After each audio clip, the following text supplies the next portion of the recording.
She called the cops, told the cops I stole her horses. Well, you did. I asked Katie only to pay $250 a month. Your suit here is for $4,000. That's a lot of hay. She slams on her brakes. Bam, hits me. His car wasn't in the way. My car wouldn't hit his car. She's doing the same thing you did. Yeah, but Exactly. you a lot worse. A lot worse. Exactly. Plaintiff Chandra Cearns is suing the defendant, her lifelong friend, for $4,000 for boarding her horses. Defendant, Katie Herband, says the plaintiff is holding her horses hostage. She's countersuing for $1,500 in lost opportunity costs, plus the return of her horses and riding gear. Good morning, Judge. Morning, Najee. Got case 82 on the docket, Cearns versus Herband. Okay, and welcome to both of you. Okay, what we have here, the plaintiff, Ms. Cearns. Yes. Okay, you are suing the defendant, Ms. Herband, for $4,000 for the cost of carrying and boarding her horses. Yes. And you are suing the plaintiff for $1,500. Your Honor, I'm suing her for $1,500, the return of my horses and my riding gear. And the riding gear. Okay, let me hear your story. Me and Katie, we've been friends since middle school. Our daughters, which are 12, are also best friends. I helped Katie back in November get horses because our daughters were doing a lot of riding and stuff with my horses together. Katie paid me only $145 since November for the care of her horses. What was the agreement? The original agreement was that she would pay for the hay. And I admit I was absent the day they taught us about hay. Okay, how much do you pay a month for one horse's hay? When my hay guy ran out of the large round bales that we used to get. Are there such thing as hay guys? Yes. Yeah. Well, I can't tell you how often I said, hey, guy. So, yeah, no farmers. But I averaged the cost. It was $360 per month to care for the horses, for Both just of them. hay, because there was a hay shortage in Wisconsin this last year. I asked Katie only to pay $250 a month for the care of the horses because I was trying to help her so she could keep the horses and afford to keep them so that our girls could go riding. Our girls have been friends. Okay, that's very nice. And when did this start? Between November and December 9th, she paid me $145 total. But And it was supposed to be $250. Yes, that's Okay. what the cost ended up being. Okay. Your suit here is for $4,000. That's a lot of hay. Yes, it's a lot of hay. it's not A horse just, eats that much hay, it's not going to be able to run. yeah. it's not just the hay cost. I've paid for medical bills. I've paid for farrier work. I actually In that 2-month period, or actually 1-month period. I'm still caring for the animals. Why? Because she won't give me the location. I found another boarding place. She will not tell me where they are. In December, I was losing my house where I was living. Yes. And I notified Katie that I was going to be losing it. I had found another location to rent with 70+ acres of land for the horses. And at that time, I kept asking her, Katie, I have to put the money down on this place. I need your help. I'm going to lose my horses. You're going to lose your horses if there's not somewhere for them to go. And also at that time, she could have removed the horses off my property. She did not remove the horses. January 7th to be out. I went there on December 30th, and the horses were already moved. And you were going to take the horses I was going to put the horses closer to my house where it was cheaper. Okay, so in this modern day and age, why didn't you just say, pick a day that I can pick up the horses? She won't tell me where they were, Your Honor. She still will not. Pick a place to meet. Get on the horse, ride it into town, meet at the saloon. Here's your horse. I don't understand. Here's what I don't understand. You're still holding the horses at a location you won't tell her about. You can't be running up a bill on her when you're holding her horses. Judge, I have proof right here that she called the cops, told the cops I stole her horses. Well, you did. I did not steal her horses. She was given plenty of opportunity to remove the horses. I tried. I even let her know that I would load the horses and take them and meet her somewhere so she could get them. I did not give her the address for the barn because my whole entire house is stored in that barn right now when I lost my house. She just wants to keep the horses there so she can rack up a bill. That's exactly what it is. The sheriff told me to hand the horses over to Greene County and surrender them so I did not have to pay for care for them.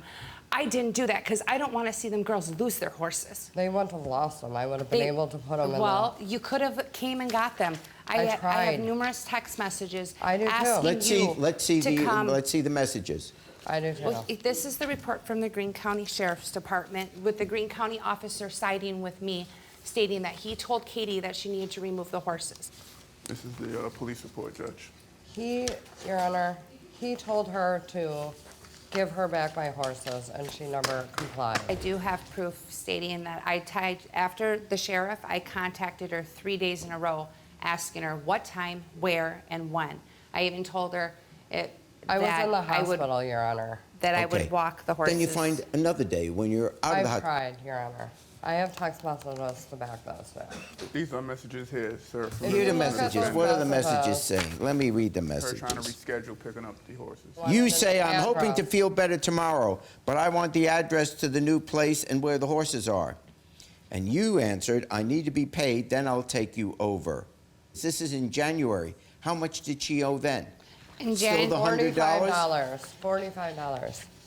No, When we first received the horses, the agreement was I was going to feed them, which came out to be $45 every 2 weeks.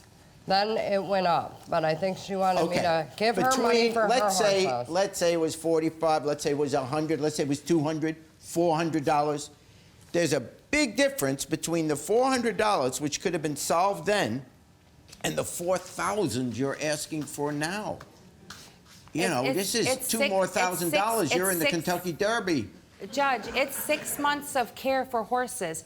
It cost I get it. $7 a But day that per argues horse. for not keeping the horses. I'm doing what most boarding stables do. They take the person to court. If the person has not paid them, then ownership is transferred over so the boarding stable can sell the animal. That is what 90% of the stables do. Well, why don't you do that then? I know, but If we put the picture of the horses up here, I bet you people are going to call up. I'd like to buy I that have horse. some. There you go, Judge. Oh, the horses are beautiful. Okay. I used to ride a lot, but I got tired of putting a quarter in all the time. And that one's fully trained now. She's had $1,500 of training done to her. Good-looking horse. Which I offered to do for Katie You know what for your free, remedy so I'm is? not asking for money for that. I had told her in the Okay, beginning. but what your remedy is, you have given her every opportunity to take those horses. I would say right now, those are beautiful horses. You have a decision. You may love them so much you want to keep them. Then Not it's on you. really. I had to sell my own horses to feed her Okay. horses. You've got to sell these horses. Yeah, but then I have to deal with the next 3 months finding a buyer for them. Oh, they're good. Those horses are beautiful. They're They're nice horses, Yeah. yeah, but I'm... Okay, this was a case that never had to get here. It was a agree. dispute that may have been $400 that has turned into $4,000, which is crazy because you're building up a cost. It didn't have to get to this. On the countersuit, you are entitled to get your gear back and you are entitled to get the horses back. So, judgment in favor of the plaintiff for $1,000 and defendant, you get your horses back. Remain at the stand. It's not fair. I'm glad that I'm getting my horses and my riding gear back. $1,000 is ridiculous. I could have sold them for meat for more than that. I'm not that type of person.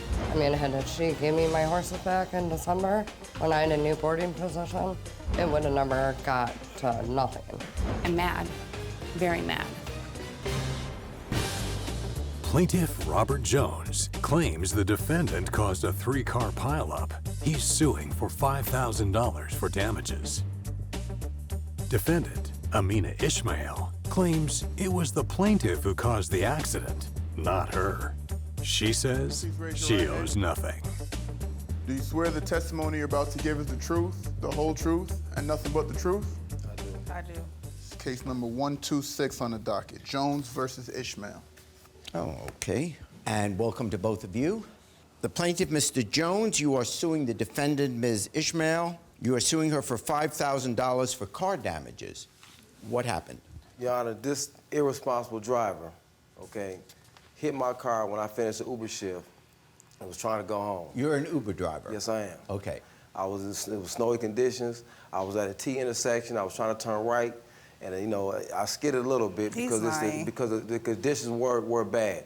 But I had control of my vehicle. She did not. The irresponsible driver did not have control of the vehicle. She shouldn't have even been on the road because she didn't have no insurance. You was in an accident right before me. Then she slammed on her brakes, hit my vehicle, and then pushed me into another vehicle. Let's go to this board here and show me what you think happened. Okay, here comes the call. Oops. I skid a little bit. I get control of my vehicle. I go. She slams on her brakes. Bam! Hits me. Bam! He said right he's lying. She has no control of her vehicle at all. She lost control of her vehicle way back there. Lying. Way back here, she lost control of her vehicle. You can hear her squeal on her brakes way back before you get to the intersection. You're saying she's doing the same thing you did. Yeah, but exactly. but a lot worse. Exactly. But a lot worse. She got a ticket for it. She got cited a ticket for it. And I have proof right here. I got 0 points. Because the police officer felt, the law enforcement personnel felt that she was driving too fast for conditions when that happened. I was not, because if I wasn't there, she would have hit that car. He was in an accident before I even arrived on the scene. Regardless of if I was there or not, she was going to hit somebody. Okay, now I'm going to ask you to stand right there. I want you now to go to the board and you tell me what you think happened. First of all, this is his car. He was previously in an accident before I even... There was no accident. Before you got there. Exactly. And then what happened? My car, I was making a right, and he was in the way. And there you hit him. That's completely ridiculous. He was already in an accident previously before I even got there. If his car wasn't in the way, my car wouldn't hit his car. Okay, here I have the cars. By the way, these are my grandson's cars. The plaintiff is making a right-hand turn, and because of the icy conditions, you're saying it hit which side of the car? His car was already hit. He hit the corner of this car. So his car was already in an accident already before I arrived on the scene. And not even true. According to your testimony on your written complaint, they were outside of their cars arguing already. Yes, they were. They was arguing the whole time. They were arguing because nobody outside. They were arguing because the older man had told him why did he hit his car. If that was the case, the older man was mad. It was another defendant. Okay, the defendant, according to you, came and she hit the right side of my vehicle, sir. She did not hit the back. I want to see the pictures of the car. Do you have pictures of your car? Yes, I do, sir. Let me see first plaintiff's pictures. This is the plaintiff? Okay. Now, this car this is she hit it right car? there. Yep, that's my car. This is your car? Yes. She hit it right there and then pushed it into the other vehicle that made that dent right there. If I already had an accident, that's $5,000. That's $5,000 worth of damage. That's $7,000 worth of damage. Okay, but hold it. What is relevant here? This is your car. Yes. You're the middle car in this whole incident. If she hit you in the back... She didn't hit me in the back. She hit me in the side right there.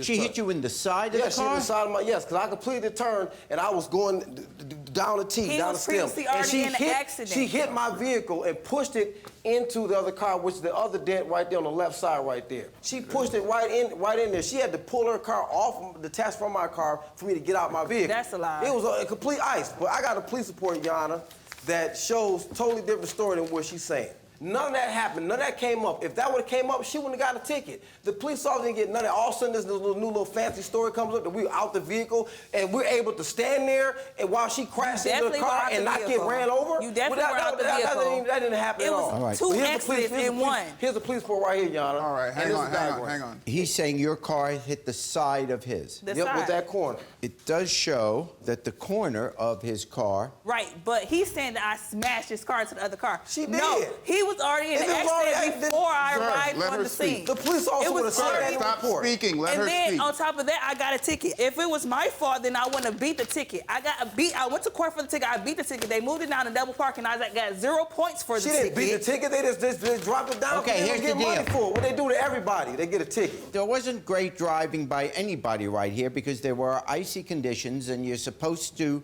drive slowly enough and far enough away from whatever cars are in the area so that in the icy conditions you have time to stop. We have clearly 3 cars that hit each other. The order is what is in dispute. So I have to figure out Because the one thing you're not disputing is that your car did bump into his, and your car did bump into the SUV. So you are suing for $5,000. I'd like to see the receipts on what the damage is.